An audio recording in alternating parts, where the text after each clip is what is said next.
Um homem tem uma ideia louca: viajar para o Ocidente para chegar ao Oriente. Uma rainha torna-o possível. Com o seu bando de malfeitores, Cristóvão Colombo parte em 1492. Em busca da Índia, descobrem um novo mundo. Um vasto continente com 100 milhões de habitantes e civilizações ancestrais. Esta é a história do que os invasores aí encontraram e de como conquistaram as Américas com animais, plantas e doenças.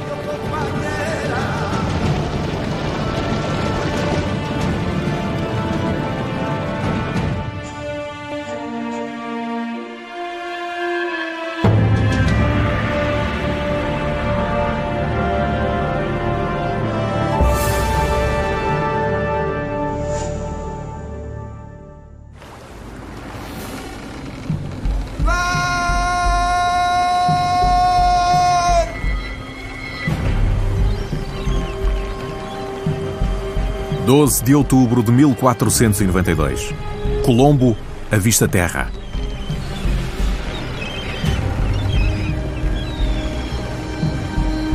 Não via ovelhas nem cabras ou qualquer outro animal.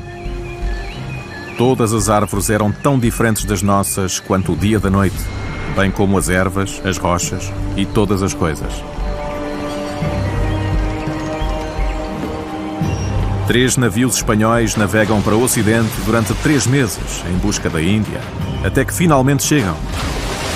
87 homens, entre eles conquistadores, criadores de porcos e assassinos.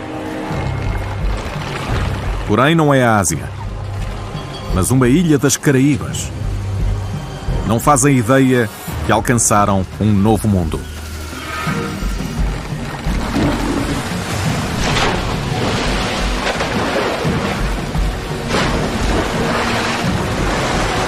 O ar é quente, bem como a água. Sobreviveram à viagem e encontraram terra pela coroa espanhola e em nome de Deus. Estão exaustos, cansados, mas gratos.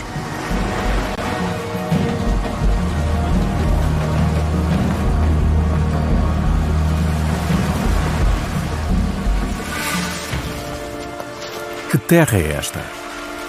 Que é dos portos, das cidades, dos navios e dos comerciantes que esperavam. Os nativos já viram o mar trazer muita gente. Outras tribos, mas ninguém assim.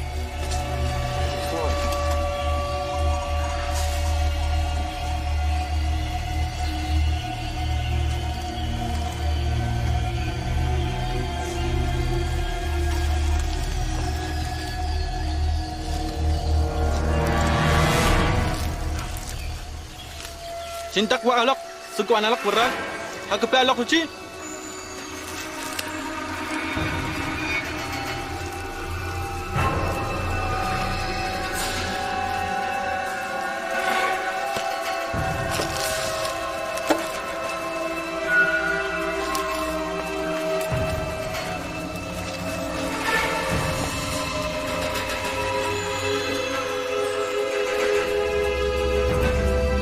Ambas as partes em breve descobrirão que é apenas o início.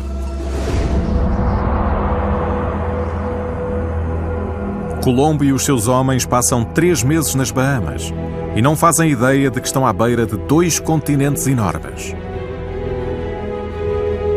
Cerca de 10 vezes maiores do que a Europa.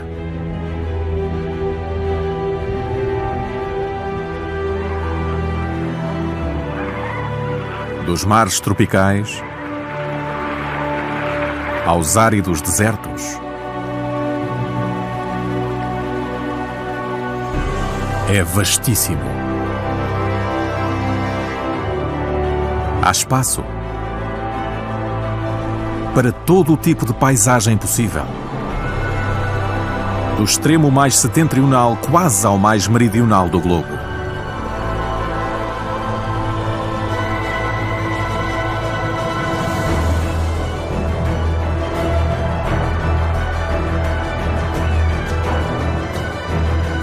Encontrarão animais e plantas que nunca viram. Bisontes nas pradarias. Numerosas manadas de antílopes e caribus nas montanhas do norte. Parecem viver em território virgem, intocado. Mas, na verdade, é controlado pelas gentes das Américas.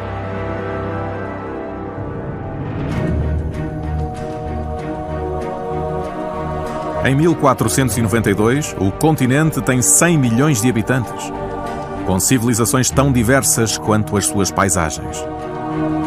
Não apenas caçadores-recoletores, mas pescadores e agricultores, reis, guerreiros e escravos.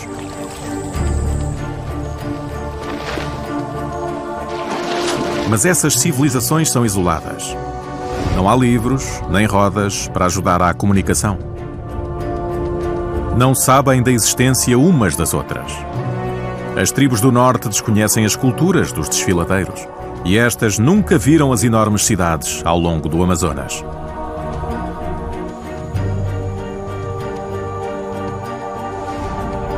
E nenhuma delas sabe nada da Europa.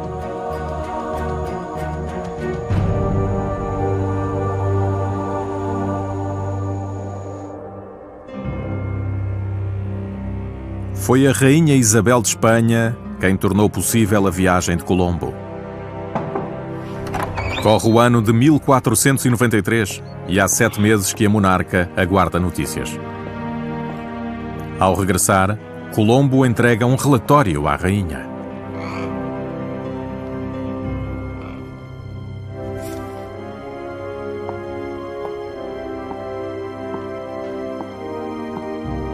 Em algumas páginas, descreve o paraíso que descobriu em seu nome.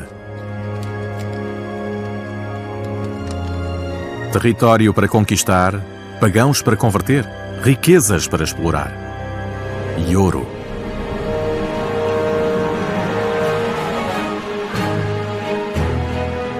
Na Europa, qualquer notícia corre depressa. Em semanas, comerciantes, exércitos e peregrinos levam as novidades a todo o continente. A Carta de Colombo é traduzida, copiada e torna-se um best-seller. Agora, muitos são os que ambicionam um quinhão dos tesouros.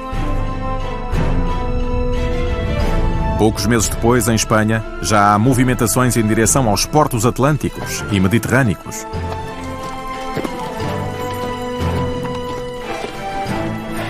São homens sem terras e sem trabalho.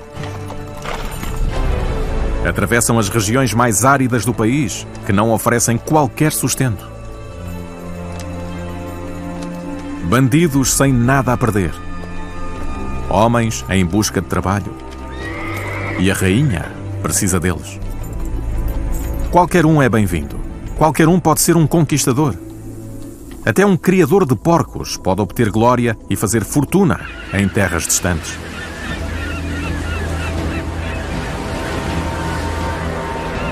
Em 1493 chegam 17 navios ao Novo Mundo, a uma ilha do Mar das Caraíbas, com 1.200 espanhóis. A segunda viagem de Colombo dá início à desenfreada exploração e conquista espanhola. Uns irão para sul, para os Andes, outros subirão o Mississippi. É a tomada das Américas. Movidos pela ganância, armados e com um animal inexistente no continente. Com o cavalo, os espanhóis conseguem aniquilar impérios inteiros em poucas décadas. Em 40 anos, os Incas nos Andes caem às mãos de Pizarro.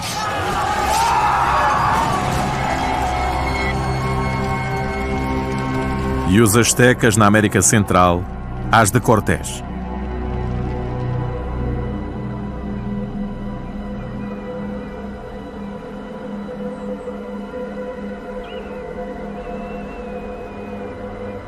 Onde em 1491 havia vilas e cidades habitadas por milhões, os espanhóis deixam apenas ruínas.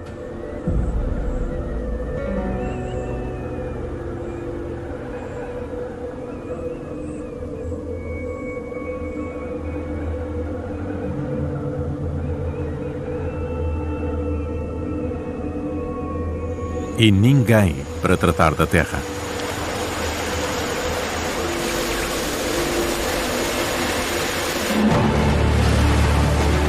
Os exploradores espanhóis invadem as Américas, trazendo consigo o cavalo. Tendo chegado às Caraíbas, o animal reproduz-se e propaga-se no Novo Mundo à velocidade do vento. Desde a Idade do Gelo, que esta espécie não se via aqui. Agora está de volta. É como se a paisagem tivesse ficado à sua espera.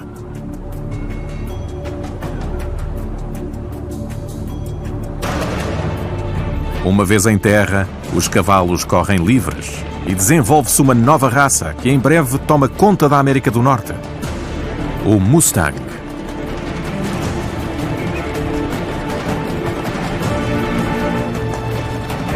Em 200 anos chegam às planícies centrais e às montanhas rochosas. Em finais do século XVIII, o Mustang alcança a região do Canadá.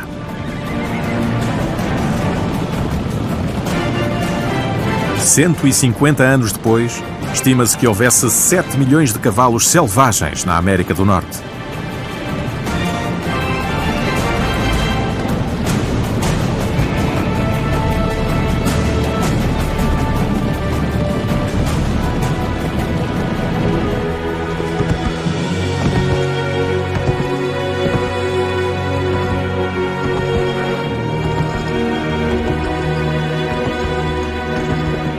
Para as tribos nómadas como os Blackfoot, os Cheyenne, os Sioux e os Comanche nas planícies centrais, o cavalo selvagem é uma bênção.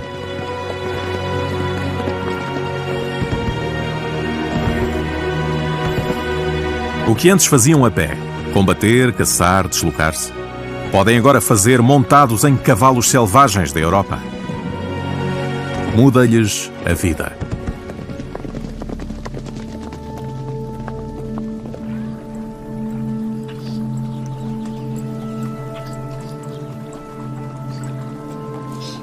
Este animal do velho mundo torna-se símbolo da sua cultura nativa. Embora o cavalo tenha vindo do outro lado do Atlântico, é hoje uma imagem da América nómada.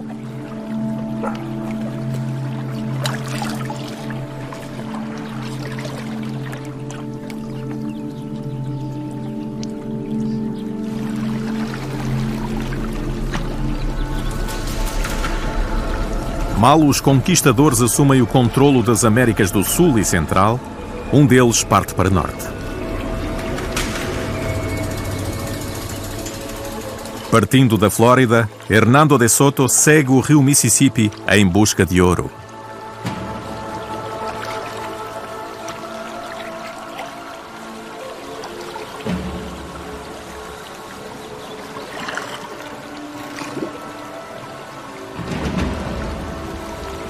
Os espanhóis deixam atrás de si um rastro de morte e de outra coisa que trazem para sobreviver.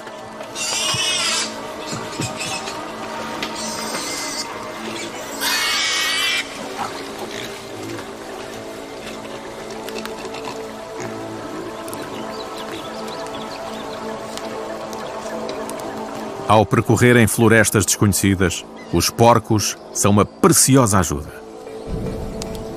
São o alimento ideal. Não ocupam muito espaço nas embarcações. Tratam de si e comem tudo o que encontram neste novo continente. São animais fecundos. Uma fêmea saudável pode ter ninhadas de 10 leitões. Os conquistadores vão deixando alguns para trás, criando uma fonte de alimento contínua para quem vier a seguir. Os porcos são a chave para a sua sobrevivência. Contudo, para os indígenas, são uma praga.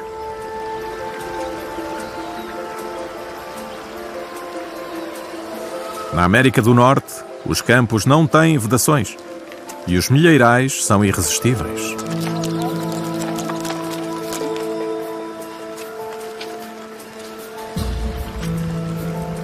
Parece que os índios não fazem ideia de como combater o flagelo dos porcos.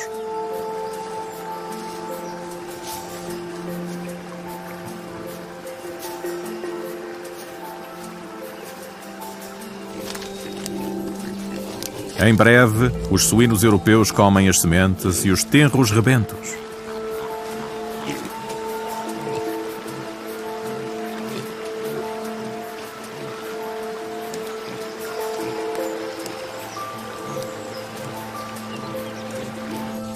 Poucas gerações depois de uma vida selvagem, o animal torna-se muito diferente do típico porco doméstico. Desenvolve presas e fica maior e mais agressivo. O que começou por serem alguns porcos torna-se um pesadelo diário para os indígenas. Além do cavalo, Colombo trouxera com ele 8 porcos na sua segunda viagem às Américas. Em 20 anos, há 30 mil só na ilha de Cuba. Multiplicam-se, conquistando os Andes, a Amazónia e a América do Norte. Mas o espanhol, o seu cavalo e o seu porco nunca teriam sido tão bem-sucedidos na sua tomada do Novo Mundo sem um passageiro clandestino.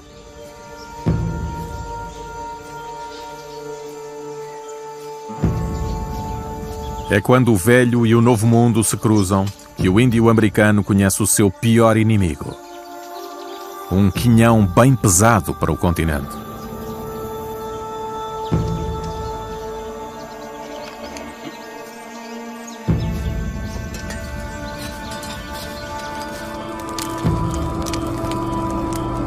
Um missionário espanhol relata: eclodiu uma epidemia, um mal de bexigas, grandes pústulas no corpo. Alguns ficavam cobertos delas, no rosto, na cabeça, no peito. Mantinham-se nas suas casas, sem poder mexer-se. As bexigas eram uma desolação. Muita gente morreu delas, e muita morreu à fome. Já ninguém cuidava de ninguém.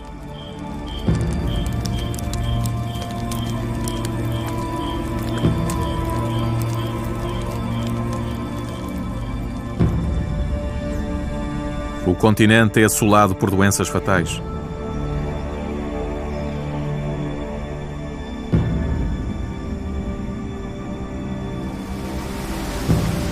Os nativos, escreve um cronista, morreram quase todos de varíola. Deus dava-nos assim claros direitos ao que possuíamos.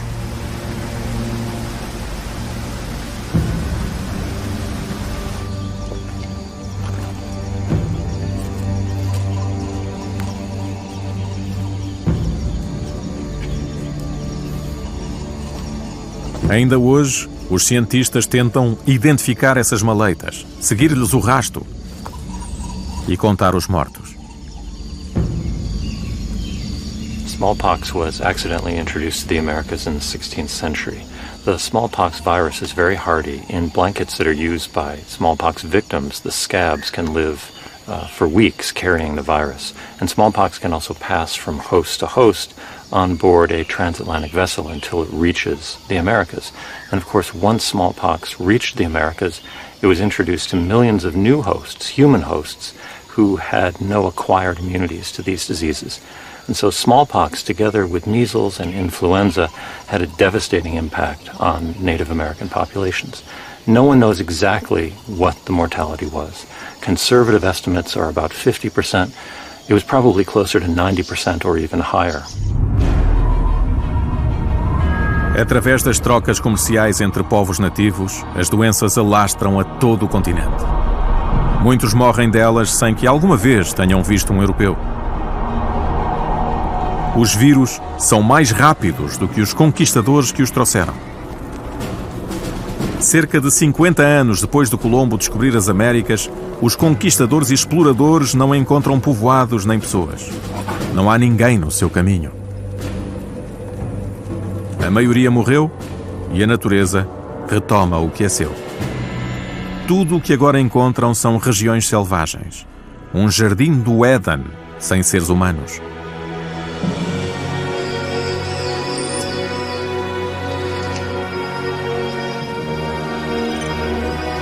Milhentas espécies diferentes de pássaros e animais da floresta, desconhecidas em forma ou nome, e das quais nunca se fez menção entre latinos e gregos ou qualquer outra civilização.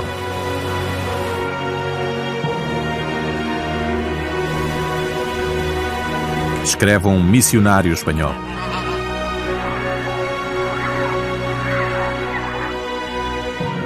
Parecia uma nova criação de Deus.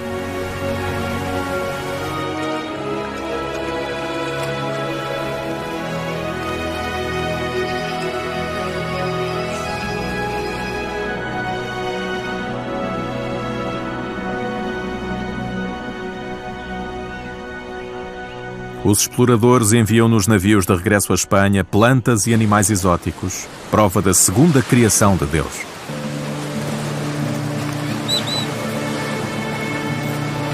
Hombres, cargad. Milho, malagueta e abóbora. El ave al frente. Correntes no Novo Mundo, mas desconhecidos na Europa.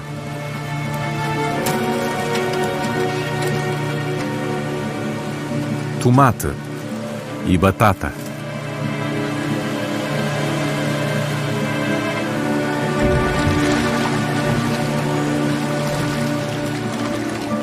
Mas há um passageiro indesejado a bordo. Um presente involuntário dos nativos, que levará à morte no velho continente.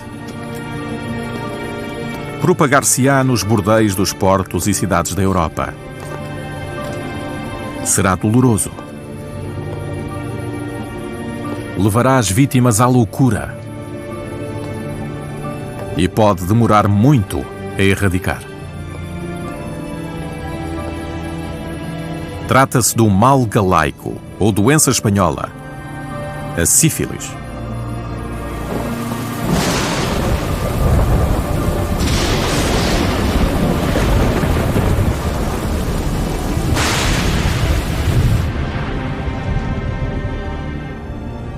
Os europeus creem que a sífilis é um castigo pelos seus pecados. Não fazem ideia de que veio da América, onde cada vez mais gente desespera para ir.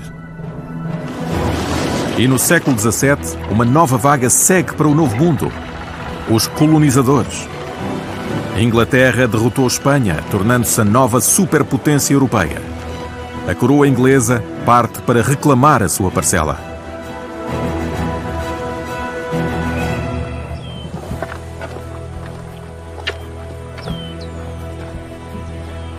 Em 1607, os britânicos fundam uma colónia na costa leste da América do Norte, na atual Virgínia.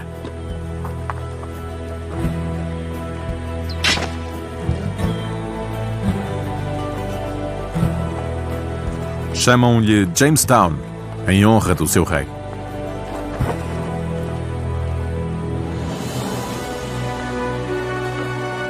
Este será o seu novo mundo.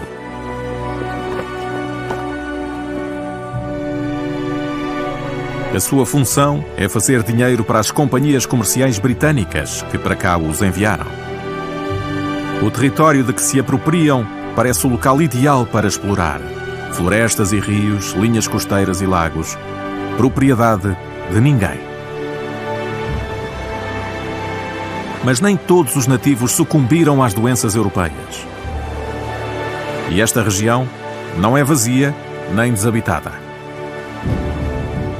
É território dos Powhatan.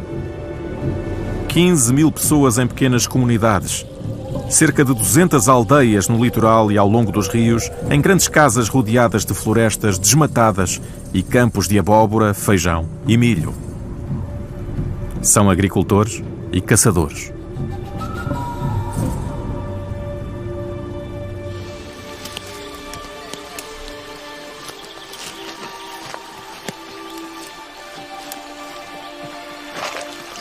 Aqui não há ouro nem prata com que sonham os colonos. Apenas a terra e o seu povo.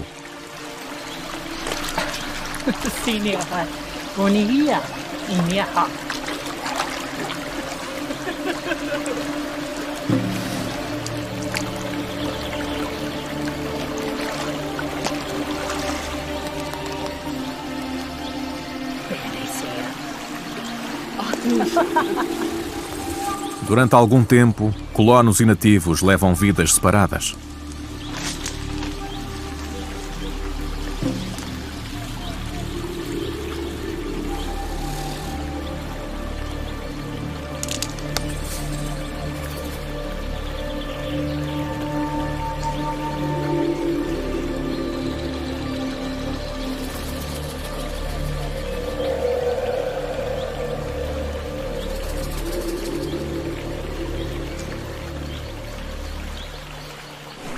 É um território rico em recursos escassos na Europa. Em última análise, muito mais valiosos do que o ouro ou a prata.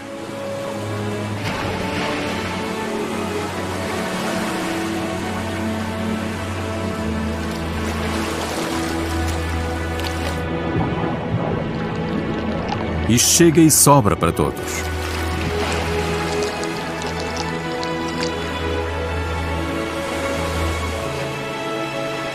Os europeus queriam encontrar os grandes impérios asiáticos via o Ocidente. Em vez disso, o novo mundo que descobriram deixou-os maravilhados com tanta abundância natural.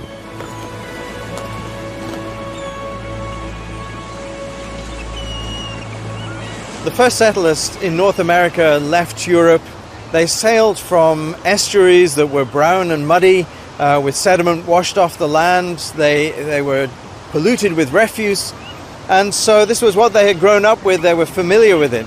When they discovered the New World, they sailed into estuaries that were crystal clear water. You could see all the way down to the bottom. You could see the vegetation on the bottom of the estuary. You could see fish in abundance, and they discovered almost miraculous, unbelievable quantities of fish in these estuaries and rivers.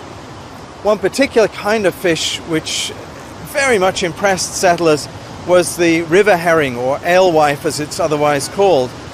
And seasonally these would ascend the rivers to spawn from the sea in their millions. For example, in the Potomac River near Washington DC, during the 18th century, something like 750 million alewife were caught just from that one river in 1 year.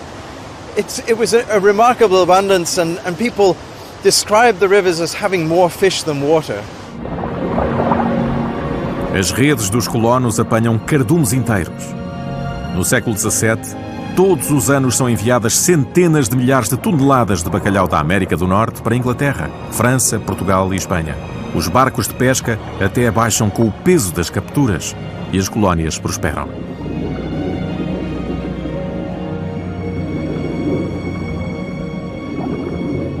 Porém, os colonos levam apenas 200 anos a conseguir o que demorara 1000 na Europa: a sobrepesca.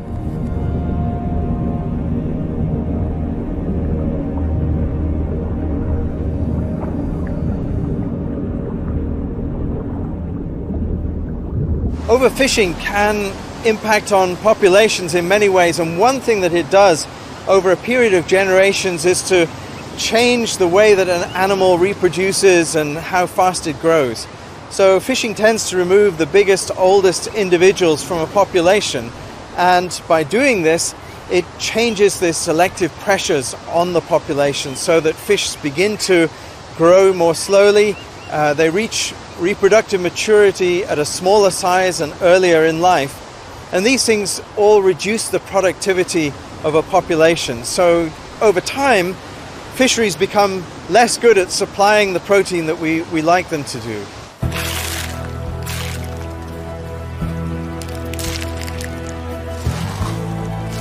O peixe é salgado, embalado e enviado para vender da Europa.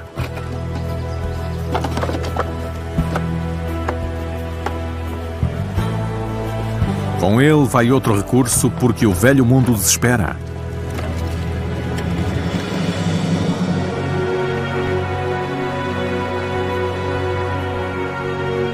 Há árvores até onde a vista alcança, de tal forma que o esquilo, partindo da costa atlântica, consegue chegar ao Mississippi sem nunca tocar no solo. Muito diferente da Europa que deixaram. Encontraram finalmente um substituto para algo que escasseia no velho continente. Uma fonte infinita e acessível da grande matéria-prima da época. Para os colonos prosperarem, as florestas têm de cair.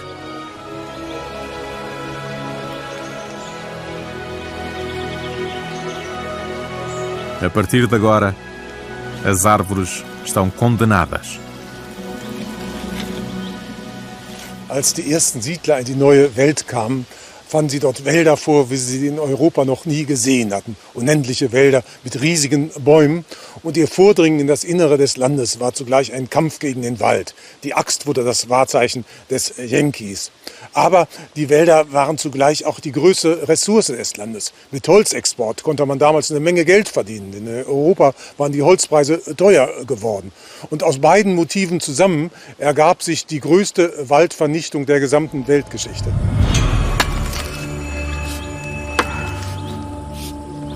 O desmatamento de florestas aparentemente sem dono e sem custos vai tão longe que há hoje pontos da costa leste e em muitas ilhas atlânticas completamente carecas.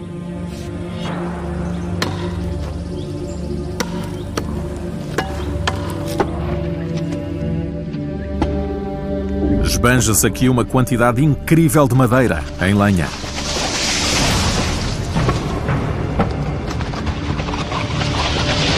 Dia e noite, todo o inverno, durante quase meio ano, há uma lareira acesa em cada divisão da casa, referiu um visitante europeu.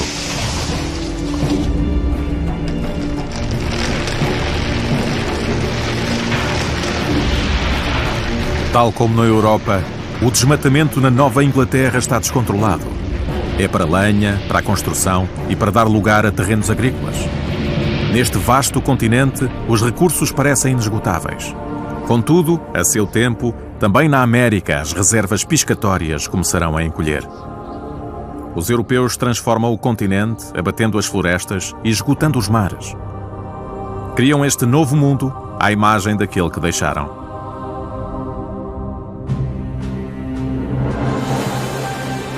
Mas não se limitam a tirar. Transformam-no ainda mais com o que trazem.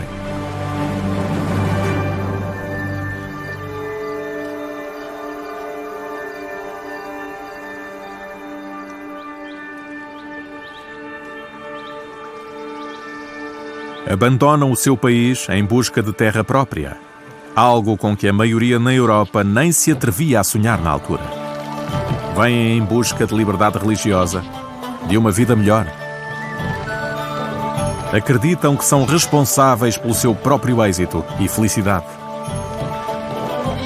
Pela primeira vez, as mulheres também vêm, trazendo com elas todo um novo modo de vida.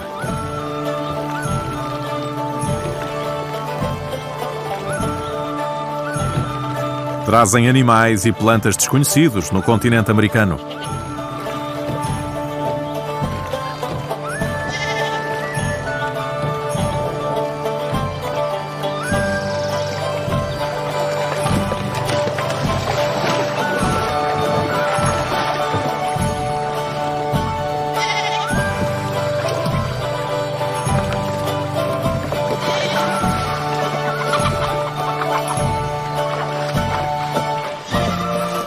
O gado e os cereais europeus irão transformar o novo mundo, tornando uma verdadeira Nova Inglaterra.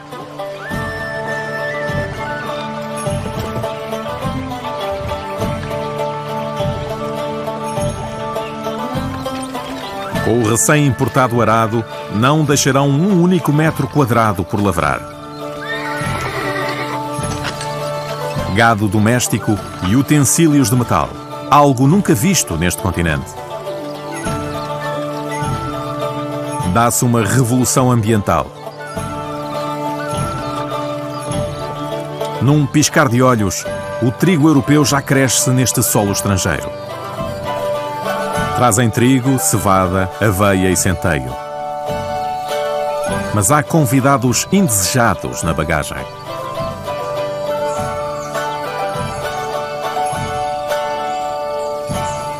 Europeans introduced crops such as wheat to the Americas, but in the bags of seed that they brought with them to the Americas, they also brought along seeds for weeds, dandelions, other kinds of weeds, and these are everywhere in the Americas now. Da erva mais insignificante ao maior mamífero do continente, nada fica intacto. A flora e a fauna nativas da América serão deslocadas. Onde outrora reinava o bisonte, em breve haverá vacas. Para satisfação dos colonos, o gado reproduz-se mais depressa aqui que no velho continente. Em poucos séculos, as vacas europeias devoram o pasto americano e calcam o solo, depositando os excrementos que distribuem as sementes das ervas daninhas.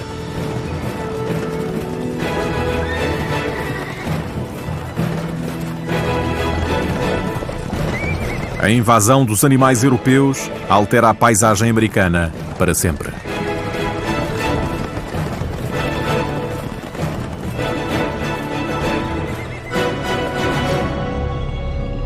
Cavalos, porcos, ovelhas, cabras, galinhas e grandes manadas de bovinos chegam a toda a América do Norte e do Sul.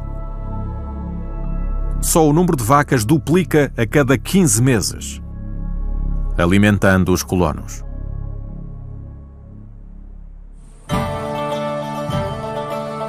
Os colonos protegem-se dentro de fortes robustos. Mas não há escassez de nada. A carne tornou-se o alimento mais barato das Américas. São o povo mais bem alimentado do mundo.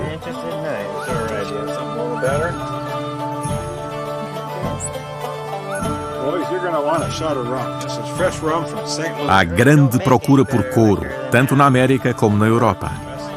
E as peles dos animais selvagens que caçam geram uma receita de exportação. Alguns, como o castor, são caçados quase até à extinção. Os colonos não se veem obrigados a adaptar-se a esta natureza. Controlam-na e dominam-na. Toda a floresta foi cortada e transformada em pasto e campos agrícolas, onde agora crescem todos os tipos de legumes e tubérculos que a Inglaterra bem conhece. Substituem as árvores que cortam pelas suas. Trazem pessegueiros, pereiras e ameixeiras. Trazem figueiras, oliveiras e bananeiras.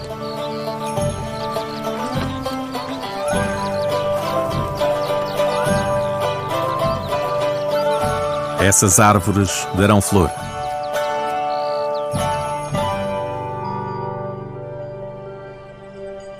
Nem sabem a sorte que têm.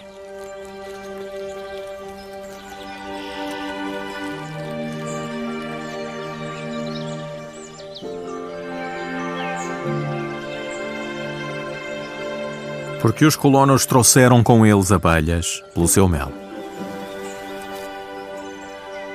A abelha americana poliniza apenas algumas espécies. Já a europeia vive em quase todo o lado e poliniza toda e qualquer planta.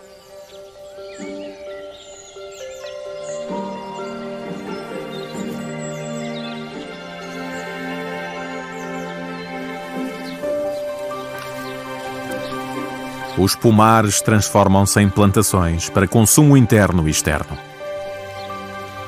A maçã será um dia uma grande indústria na América do Norte.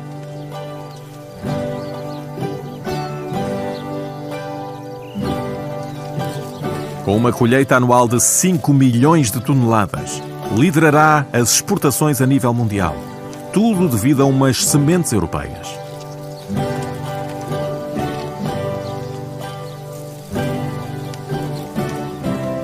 É o imperialismo biológico, a todo vapor.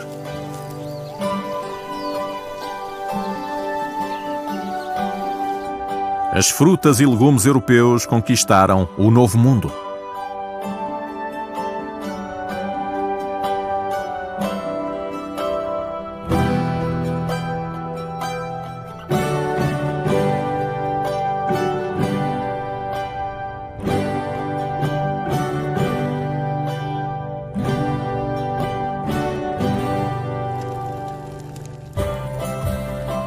Mas é também uma troca. O intercâmbio colombiano. As cozinhas europeias podem não ver carne nativa das Américas, como bisontes e lamas. Mas os legumes do Novo Mundo causam um grande impacto.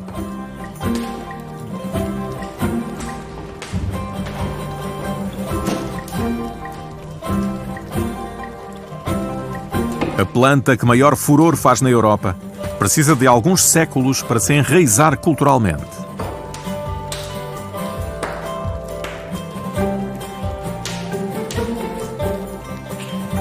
Este tubérculo é insípido e farinhento. Não pode constar entre os bens alimentares ditos agradáveis, mas fornece uma nutrição abundante e completa a homens que se contentem em alimentar-se. É reconhecidamente flatulento, mas o que são gases para os vigorosos órgãos dos camponeses e serventes? Escreveu Diderot na sua enciclopédia no século XVIII.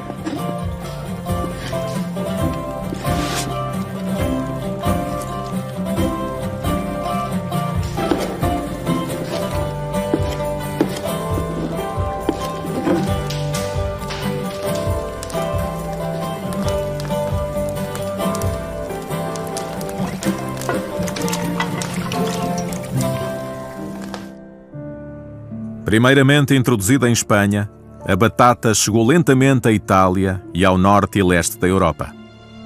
Em 1600 já conquistara a Áustria, a Holanda, a França, a Suíça, a Inglaterra e a Alemanha. O próprio Frederico o Grande insta ao seu cultivo na Prússia. Mas são os irlandeses que recebem a batata de braços abertos. A sua oferta alimentar é limitada e os cereais aqui cultivados têm sido destruídos ou queimados em consequência das guerras. Contudo, a batata, na segurança do subsolo, sobrevive a tais adversidades. Em 100 anos, a população irlandesa mais que duplica.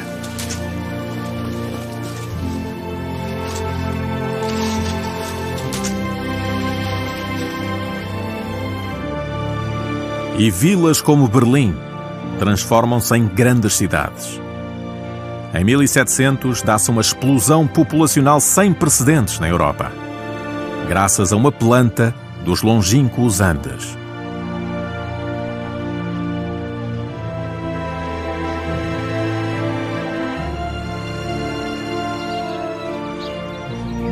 Mas só um animal doméstico do Novo Mundo chega à Europa. O Peru.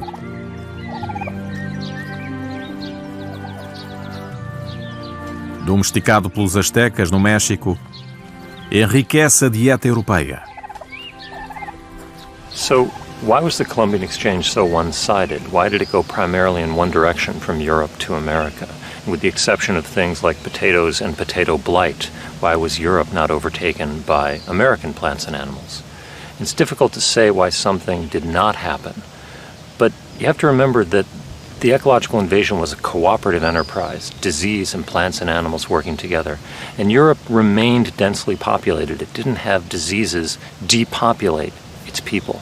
And so you didn't have niches open up for livestock to graze and then weeds to take over the areas that livestock had overgrazed and trampled. So without that critical part, it worked in one direction primarily.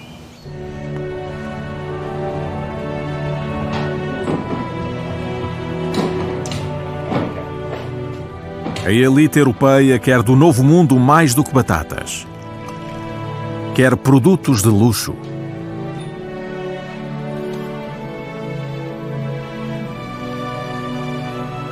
O açúcar e o tabaco cumprem os requisitos da classe alta.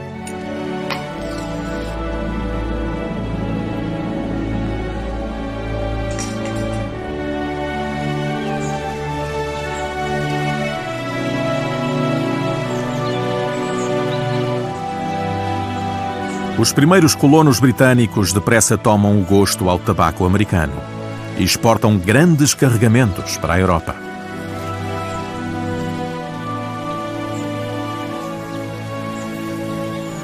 Para satisfazer a elevada procura, criam vastas plantações.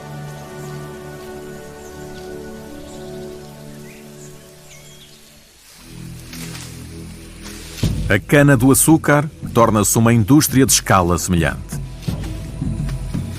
As novas monoculturas cobrem planícies inteiras. Para cumprir este objetivo, 10 milhões de africanos são levados para a América, escravizados para cultivar produtos de luxo para satisfazer americanos e europeus.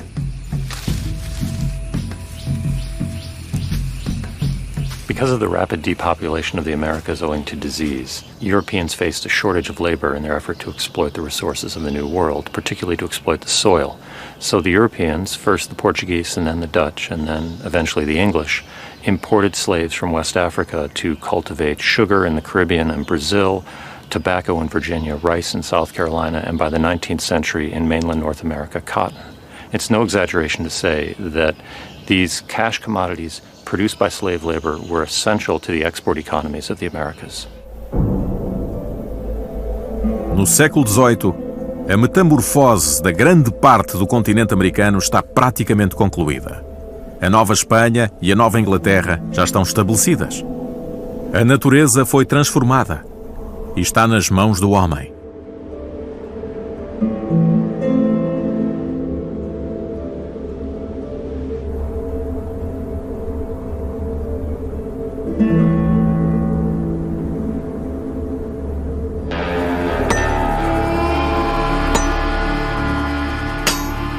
Agora, os pioneiros seguem para o Ocidente.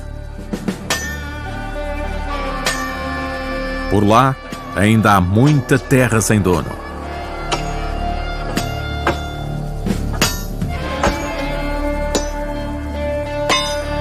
Irão concluir o que começaram a leste.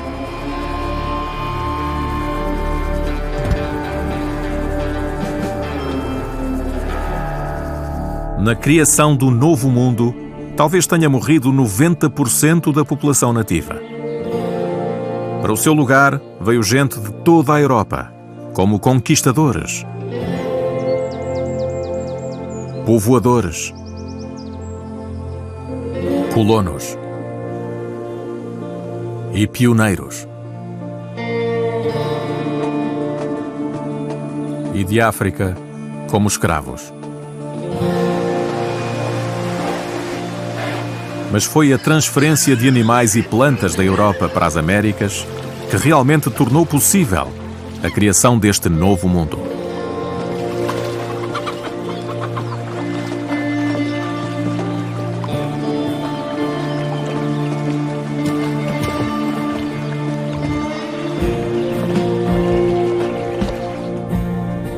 Por vezes, nas cidades de cromado e aço atuais, estamos tão alheados da natureza que parece difícil acreditar que o intercâmbio colombiano aconteceu.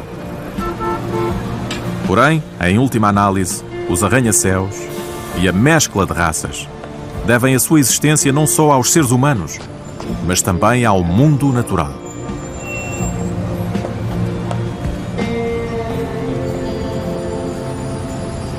People came to the Americas for many reasons. Some came to make money, some came for religious freedom, some came involuntarily as slaves.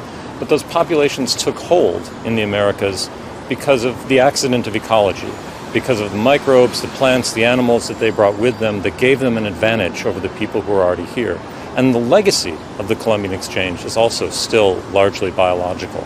And that legacy will continue into the future.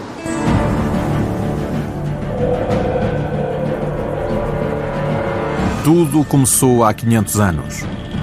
Colombo teve uma visão.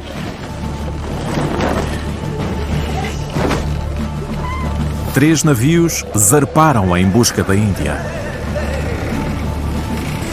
e encontraram o Novo Mundo.